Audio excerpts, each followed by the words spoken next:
The moment Mark walked through the door, a brightly wrapped box tucked behind his back, Olivia's heart swelled with a familiar mix of tenderness and apprehension. Inside, she knew, would be another extravagant whim, indulged for their daughter. This time, a brand new pair of rollerblades for their daughter Chloe. "How could I deny my princess?" he'd murmur, his eyes alight with adoration for their only child. Chloe, upon seeing the gift, erupted in a flurry of ecstatic squeals and delighted little dances, her joy a brilliant blinding beacon in their cosy living room. Olivia, though, couldn't help but shake her head, a silent sigh escaping her lips. Another indulgence their family budget could barely stretch to cover, yet she held her tongue. In her father's presence, Chloe's smile was so wide, so utterly carefree, that it banished any shadow of financial worry from the house. Later, after dinner, when Chloe had dashed off to a friend's house to flaunt her new treasure, Olivia and Mark lingered in the kitchen sipping tea. He recounted how he'd stumbled upon a sale, a spur-of-the-moment decision he simply couldn't resist. "Look, Liv," he'd enthused, his voice soft with wonder. "Chloe's all grown up, but that joy in her eyes, it's still the same pure childhood delight." Olivia merely nodded, a quiet ache in her chest.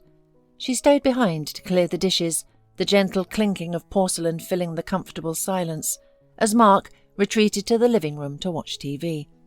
She heard no complaints of discomfort, no hint of ailing health, just the warm, settling exhaustion of a man who carried happiness home in both hands. The next morning, after a shared breakfast, he left their apartment building with his usual buoyant stride, turning at the last moment to blow Olivia a quick, playful kiss.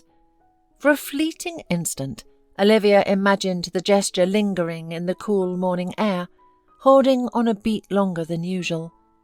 She would never have guessed that this ephemeral moment would be the final frame of their family chronicle. Exactly 24 hours before life fractured into a devastating before and an unbearable after. Olivia had loved her husband with a fierce, unwavering devotion, so when he vanished from her life without warning, she simply couldn't fathom why such a cruel, undeserved punishment had fallen upon her. She had done nothing wrong, harmed no one.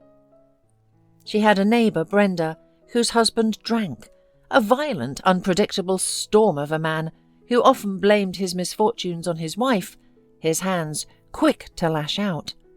Brenda would frequently bolt out of her apartment, still in her nightgown and slippers, to sit in the courtyard until he finally passed out.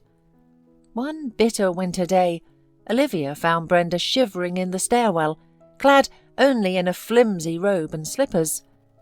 Olivia, returning from the grocery store, pulled the distraught woman into her warm apartment. "Why do you endure it? Why don't you leave him?" Olivia asked gently over steaming cups of tea, her heart aching for her neighbour. "Oh, but where would I go?" Brenda cried, her voice raw with despair. "To a rented apartment at my age? Without me, he'd turn the place into a pigsty, God forgive me. He'd drink everything away. I just wish he'd die, drink himself to death," Brenda said, her voice laced with such desperate bitterness that she immediately flinched, horrified by her own candour. She began to apologise to justify her words. It was then, listening to Brenda, that Olivia truly couldn't comprehend. Why did her neighbour's husband, a cruel, drunken man, continue to live, while her own Mark, a good, kind, wonderful man, was gone? Mark hadn't drunk. He'd occasionally enjoyed a glass or two of wine on holidays, becoming even more affectionate and warm. Chloe had always taken advantage of those moments, sidling up to him with a sweet smile and whispering a request for something special. The next day, he'd invariably go to the store and buy whatever their daughter had asked for. He spoiled his girls utterly. and there had been no warning. Mark had never complained of his health, not once. Then, in a single terrifying instant, he died of an aortic rupture. Olivia struggled to accept it for a long, agonizing time. She blamed the doctors, God, the entire world. Following the well-meaning advice of sympathetic neighbours and acquaintances, she sought solace in the local church. The priest offered comforting words, attempts at explanation, but Olivia, a non-believer, found herself unable to agree. If God exists, she'd argue, would he allow something like this? Yet, despite her doubts, a strange calm had settled in her soul, and Chloe, her vibrant daughter, was a constant, tangible presence, preventing her from succumbing entirely to despair. Time, relentless and unyielding, marched on. The daily cares and necessities of life slowly pushed the raw pain of loss into the background. Now it was just Olivia and Chloe, living on a single salary. Olivia could no longer buy Chloe everything her heart desired, not like before. "But Dad always bought me everything," Chloe would accuse, her voice tinged with bitterness. Olivia would try to explain that her father was gone, that they needed to be patient and wait until payday. And there were bills, rent, groceries, clothes. But then the water meter needed checking. A leaky faucet had to be replaced, consuming what little extra they had. With each new refusal, Chloe would erupt in a full-blown tantrum. "You're always promising, always making excuses. Am I supposed to go to the New Year's party in an old dress? I wish you had died, not Dad. He never denied me anything," Chloe screamed, dissolving into tears. Olivia understood that her daughter spoke those horrific words in a fit of grief and anger, that she would later regret them, but still an unpleasant lingering ache settled in Olivia's heart. Chloe grew, but the rift between mother and daughter only deepened.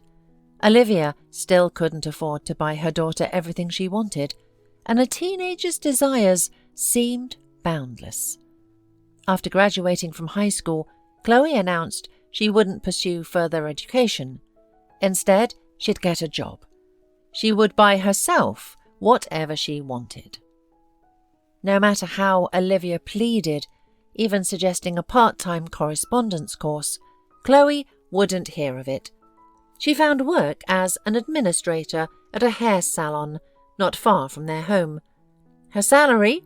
Every penny was spent on herself. And still, it wasn't enough. At the salon, Chloe met a man, a handsome, charming older gentleman named Brian. He was 14 years her senior, managed a popular restaurant, and showered her with expensive gifts. One night, Olivia didn't sleep a wink. She called Chloe repeatedly, but her phone was unreachable. The next day, Olivia confronted her, her voice trembling with fear and exhaustion. "Chloe, what are you doing? Why didn't you call? Why was your phone off? I was worried sick, didn't sleep all night. Anything could have happened to you. Aren't you a little young to be going out with men already? You just turned 18. What if you get pregnant? Have you thought about that? And if it's serious, why haven't you introduced him to me?" Olivia, naive and desperate, genuinely believed she could persuade Brian to leave her daughter alone. "Mum, I'm an adult," Chloe bit back, her voice like ice. "Stop hovering over me like I'm a child. Go find a life of your own. You dress like an old woman." "Chloe, what are you saying? I raised you. I struggled. I didn't think about myself, so that you could—" Olivia choked on her words. "Are you ashamed of me?" The realization hit her, hard and painful, and for the 1,000th time she regretted that Mark had died so young, leaving them alone. Chloe merely scoffed, a dismissive sound, and retreated to her room. A week later she announced she was moving in with Brian. Again, she wouldn't listen to her mother, rejecting all advice and warnings with open hostility. After a final, bitter argument, Chloe hastily packed her bags and walked out. Olivia was inconsolable. For an entire week she moved through life like a ghost, dull and listless, making mistakes at work. "What's wrong? You're not yourself," a colleague, Valerie, asked one day. "My daughter left home, Valerie, and I feel like it's all my fault," Olivia confessed, her voice barely a whisper. "Her father spoiled her, so she got used to getting everything she wanted instantly. After he died, I couldn't provide her with the same life. That's why she resented me. She wouldn't even apply to college. She wanted to work, you see, just to buy herself fancy clothes. And that's where she met him, a man 14 years older. How can I not worry?" Valerie, Olivia's colleague, studied her with a knowing, compassionate gaze.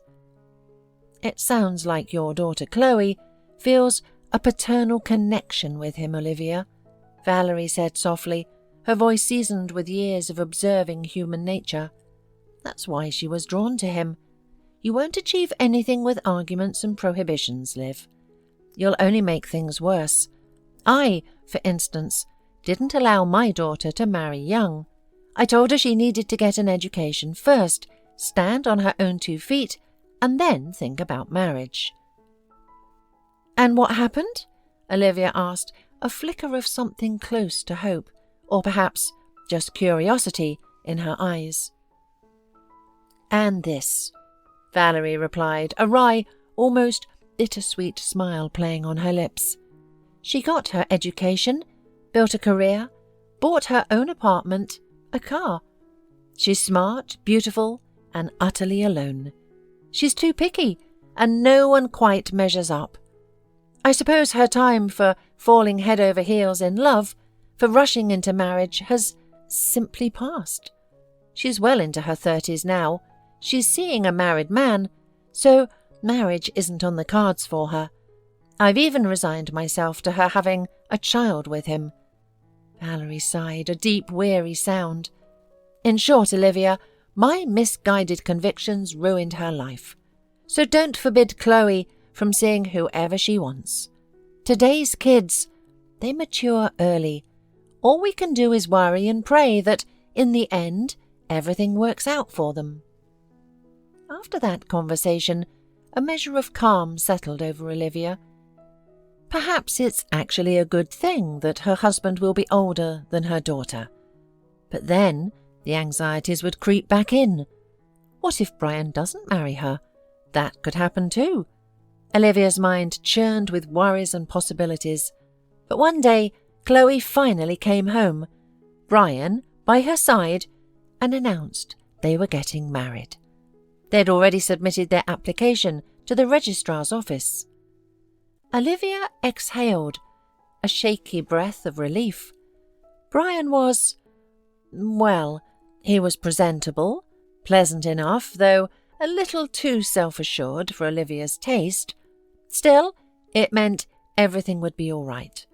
Remembering Valerie's advice, Olivia tried not to dissuade her daughter from the early marriage. They celebrated the wedding. A subdued affair, but a wedding nonetheless. One weekend, Olivia invited the newlyweds over for lunch. She was surprised when Chloe arrived alone. "Brian's working," Chloe explained, her voice clipped. "And anyway, Mum, you don't need to arrange these big meals. Brian doesn't like those kinds of gatherings. Everything's fine, don't worry," Chloe added, picking reluctantly at her food before making an excuse to leave. Olivia was heartbroken. She felt unneeded, utterly alone. And once again, she mourned the early loss of her husband.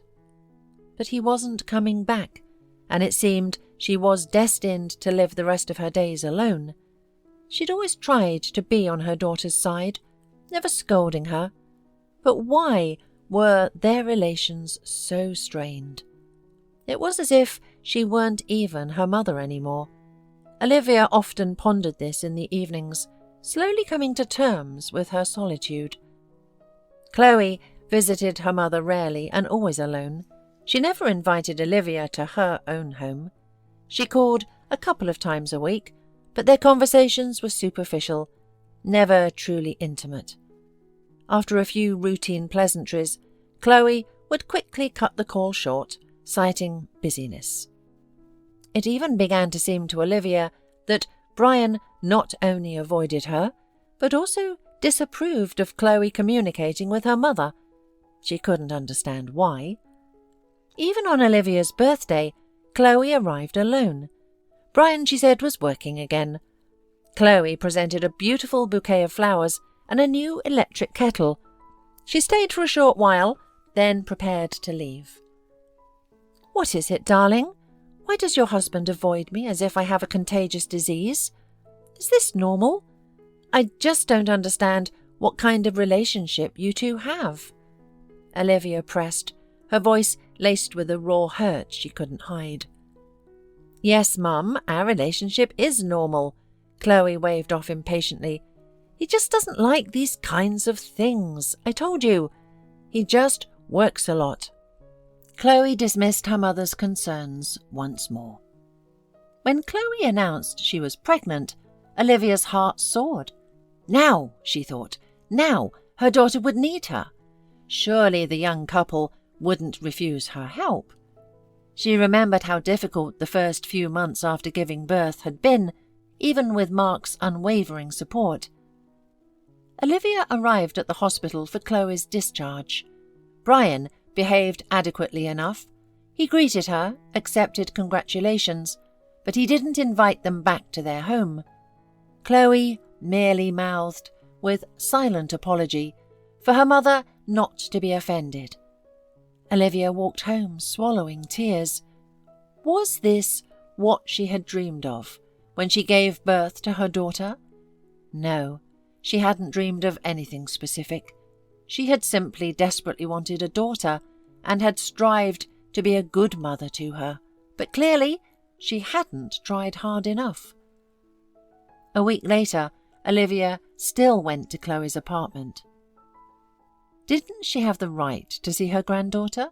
To hold her? To help? Chloe looked tired, but seemed happy to see her mother. She showed Olivia the large apartment, beautifully furnished, the nursery, then offered her tea while the baby slept peacefully.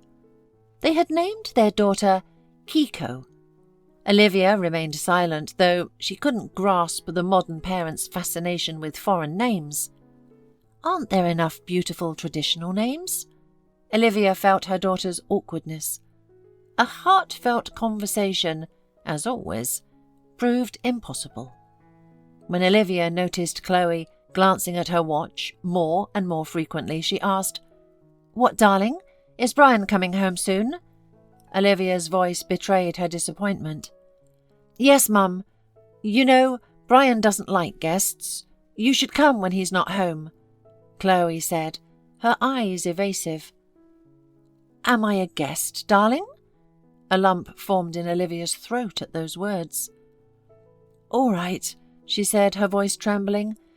"It really is time for me to go, dear, but I want you to know that I love you, and you can come to me at any time." Olivia said goodbye.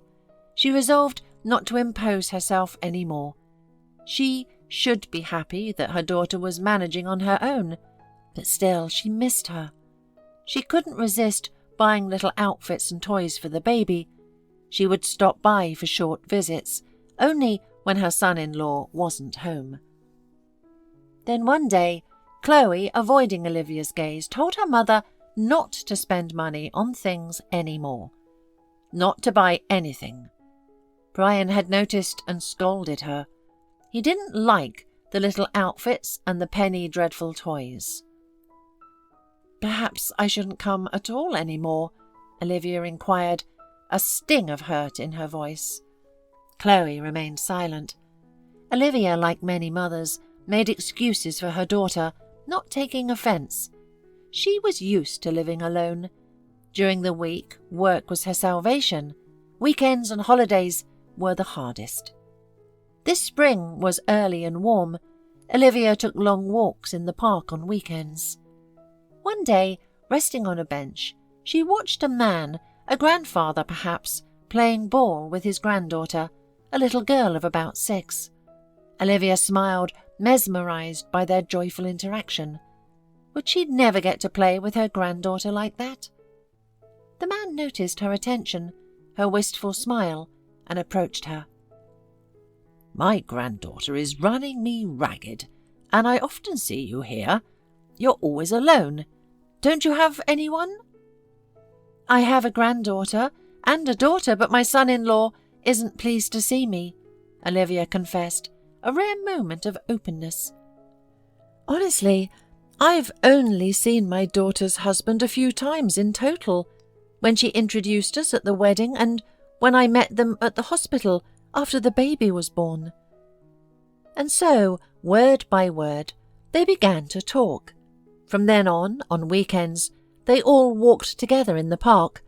The little girl grew accustomed to Olivia, even often calling her grandma. Olivia now eagerly anticipated their shared walks. Then Peter told her he was going home. "I only came to help," he explained. "My daughter-in-law recently had our second grandchild. It's time for me to go back to my own place. My wife always dreamed of buying a little house by the sea, but she never lived to see it. So I bought one and I live there alone. Olivia, really, come visit me on your vacation. I'll show you such beautiful places." As fate would have it, Olivia's birthday was the very next day.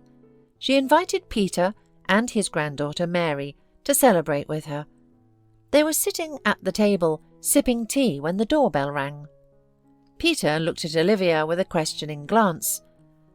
"I'm not expecting anyone," Olivia confessed, a flicker of surprise and mild embarrassment on her face, and went to answer the door. Standing on her porch was Chloe, holding little Kiko in her arms. "Darling, how wonderful you came!" Olivia exclaimed, her heart leaping with a mix of delight and bewildered curiosity. "Come in. Let me introduce you to my friend." Little Mary, Peter's granddaughter, had already scampered into the hallway. "Grandma, who is it?" she chirped, a question that made Chloe's eyes narrow, a spark of indignation flickering there. "This is my daughter and granddaughter," Olivia explained, noticing the swift shift in Chloe's expression. Olivia introduced Chloe to Peter, but sensing a palpable coolness from Chloe, Peter suddenly made a move to leave. "You need to talk to your daughter. We won't get in your way," he whispered to Olivia in the hallway as she walked him out. "Mum, what was that all about? Why do you need that old man? I thought you loved Dad," Chloe began, her voice sharp with accusation, the moment Olivia returned to the living room. "Yes, you're right. I loved him very much," Olivia replied, her voice firm, tinged with a quiet dignity. "But he's been gone for many years now. You don't need me, and you know I'm lonely. Peter truly is my friend, and he's not old at all. When you're my age, Chloe, your husband will look old, as you put it." "You're comparing them, Mum," Chloe scoffed, clearly offended. "Next you'll say you're getting married." "And why not?" Olivia shot back, almost echoing Chloe's own words from years ago. "What don't you like about that?" "I'm an adult, Chloe, and I can decide for myself whether to get married." She paused, her gaze meeting her daughter's. "You know, I have nothing to lose. My own granddaughter barely knows me. To her, I'm just a strange woman, but Mary, she calls me Grandma, and it's so wonderful." Olivia's voice softened, and she looked intently at Chloe. "Why are you so upset? What's happened?" Suddenly, Chloe crumpled, tears streaming down her face. "Brian said I've become a frumpy housewife, uninteresting, and that he doesn't need me like this anymore." "Ah, I see," Olivia said, a wave of understanding and a bitter, familiar pain washing over her. He's tired of his young wife, then. You didn't listen to me, Chloe. You didn't pursue your education, and now you have no profession. If you leave your husband, how will you earn a living? Olivia's voice softened, filled with immediate unconditional love. Of course you can live with me. I'd be nothing but happy. Mum, can I pack my things and move in tomorrow? Chloe asked, wiping away her tears, a faint glimmer of hope in her eyes. That evening, Peter called. Well, Liv, did you talk to your daughter? Is everything okay? He asked, his voice gentle. Yes, everything's fine. She's moving in with me tomorrow, can you believe it? Olivia replied, her voice alight with renewed purpose. A pause hung in the air. Then Peter said, Well, there you go, Liv. See? Everything works out for you two. There was a note of sadness in his voice, but in her overwhelming happiness, Olivia didn't notice. The next day, Chloe and Kiko moved in. Now, after work, Olivia hurried home, her steps lighter, her heart full. Kiko slowly began to get used to her, to recognize her face and voice. But after living with her mother for a short while, Chloe, at every turn, began to grow irritated with Olivia again. Her mother did everything wrong. She interfered with her excessive care. Olivia's initial joy quickly faded. One day, Olivia returned home to find no belongings, no daughter, no granddaughter. She immediately called Chloe's cell phone. Yes, Mum, I'm sorry, Brian just showed up, on his knees, begging for forgiveness, so I went back to him. Chloe, did you think this through? Olivia asked, her voice laced with a weary disbelief. Yes, Mum, I've made up my mind, Chloe retorted sharply. And once again, Olivia felt a chilling, familiar emptiness settle around her. Unneeded, adrift, the silence of her apartment pressed in. She found herself back in the familiar solace of the park, but this time Peter wasn't there. The vibrant laughter of children playing, the gentle rustle of leaves, it all felt muted, distant. Taking a deep breath, the decision a fragile butterfly in her chest, she pulled out her phone. Peter, she began, her voice a little unsteady, a raw vulnerability she rarely allowed herself to show. Is your offer... is it still open? Can I come to you? Chloe, she went back to her husband, and I'm just going crazy from loneliness again. The words tumbled out, unvarnished and desperate. Of course, Liv, I'd be delighted. Peter's voice, warm and steady as a summer breeze, instantly cut through the haze of her despair, a lifeline. Just text me when you buy your ticket. Send me the number and I'll meet you. I'll be waiting. Olivia took a deep, liberating breath and booked her ticket. The train journey south was a blur of shifting landscapes, each mile pulling her further from the familiar ache of her old life.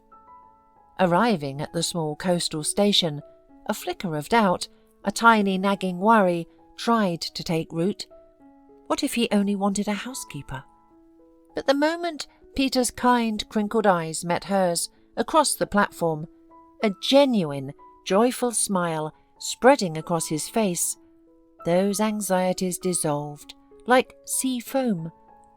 He enveloped her in a warm embrace, a silent promise of comfort and welcome. At his charming, sun-drenched cottage by the sea, Peter was true to his word. He did everything himself, moving with quiet efficiency, barely letting Olivia lift a finger around the house. "You're my guest, Olivia, truly," he'd insisted, a playful glint in his eye.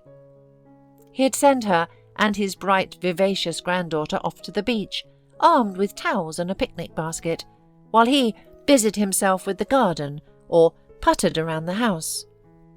The days melted into a blissful rhythm of sun-drenched mornings and peaceful evenings. Olivia tanned, her skin glowing, and more importantly, her spirit blossomed. Laughter came easily now, a genuine, unforced sound. The thought of returning to her old life, to that silent, solitary apartment, became utterly unappealing.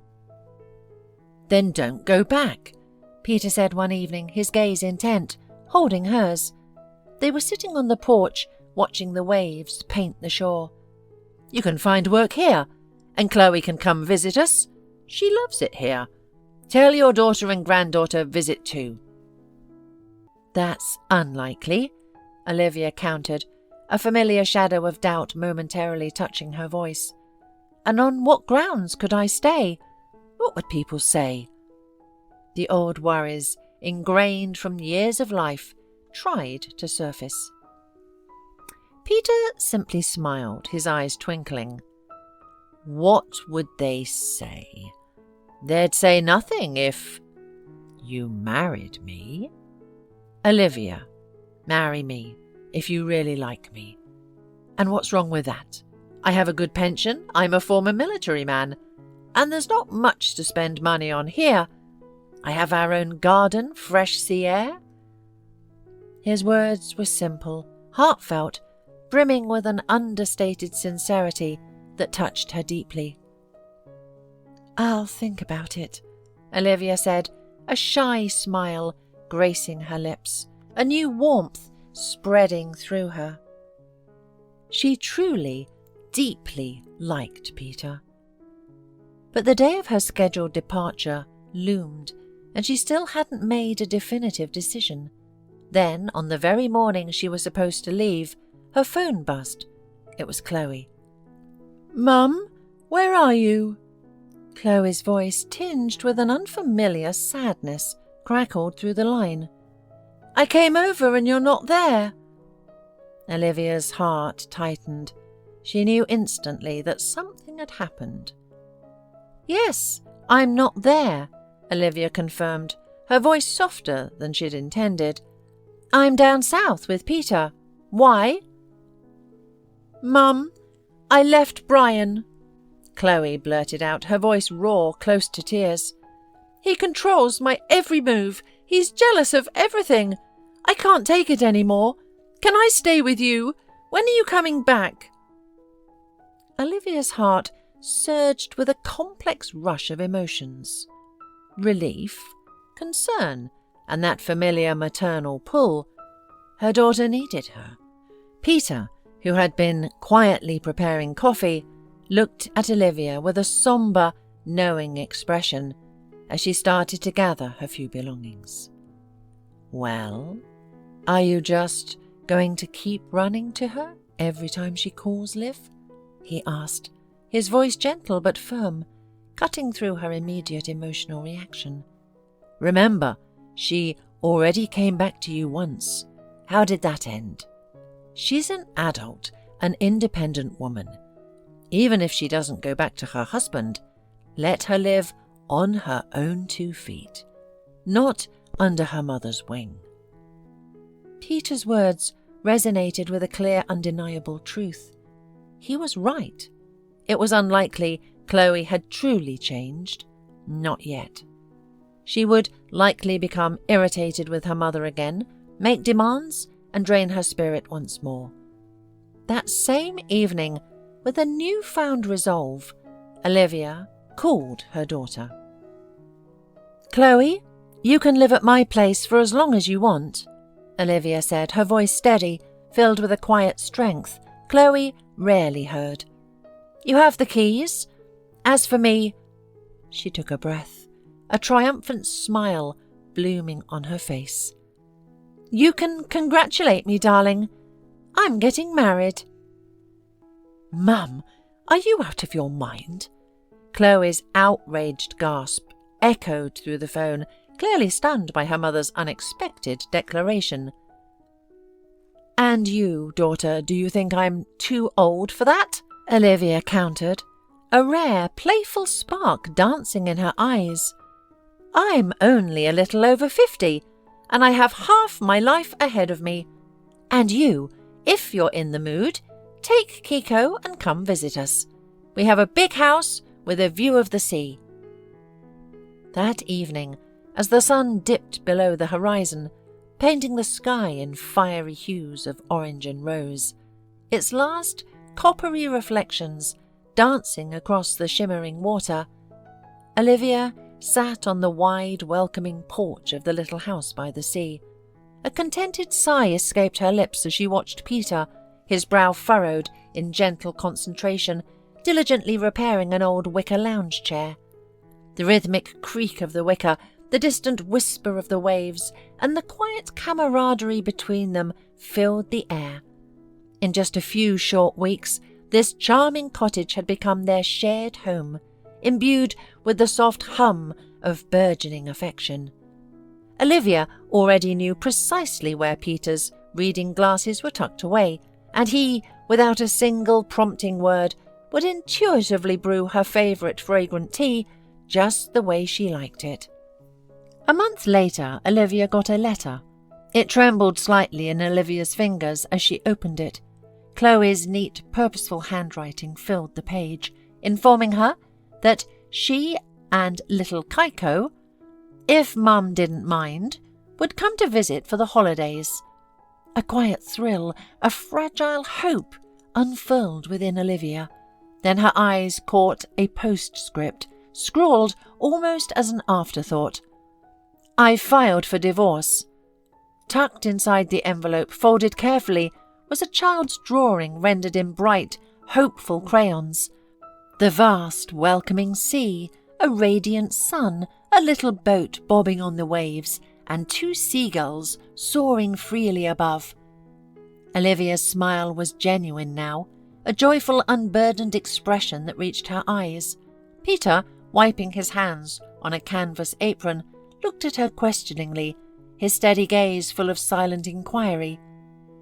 "My daughter and granddaughter are coming to visit us," Olivia announced, her voice brimming with warmth and a profound sense of peace. He simply nodded, a quiet understanding passing between them. Then, without a word, he turned back to the doorframe, picked up his hammer, and drove in another sturdy hook for a towel. A house by the sea, it seemed, possessed an effortless capacity to expand, always finding room when there was boundless hope. That night, tucked beneath their blankets, they lay listening to the hypnotic rhythm of the waves breaking on the shore. Each crash and retreat felt like the steady, comforting heartbeat of a new family taking root. Perhaps not perfectly even, but undeniably, beautifully alive. As Olivia drifted off to sleep, she dreamed not of old sorrows, but of a sunrise painting the ocean in hues of pearl and rose. 2 pairs of intertwined footprints, already etched in the damp morning sand, waiting for 2 more to join them. A path laid out by love, and the enduring promise of good in the world.